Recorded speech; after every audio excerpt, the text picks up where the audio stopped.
മാനവ സംസ്കൃതിയും ചാരുമൂട് പബ്ലിക് ലൈബ്രറിയും സംയുക്തമായി സംഘടിപ്പിച്ച ചടങ്ങിൽ വെച്ച് ചാരുമൂട് ശംസുദ്ദീന്റെ ചുവന്ന വാഗമരപ്പൂക്കൾ എന്ന ചെറുകഥാ സമാഹാരം പ്രശസ്ത കവി രാജൻ കൈലാസ് പ്രകാശനം ചെയ്തു.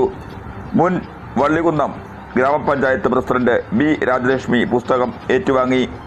മാനവ സംസ്കൃതി സംസ്ഥാന ചെയർമാൻ ടി മന്മഥൻ അധ്യക്ഷത വഹിച്ചു.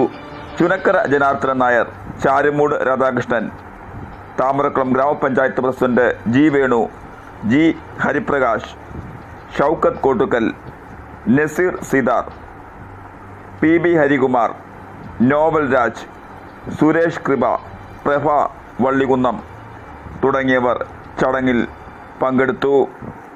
ചാരുമൂട് ശംസുദ്ദീന്റെ പുതിയ പുസ്തക പ്രകാശന ചടങ്ങിൽ നിരവധി പേരാണ് പങ്കെടുത്തത്.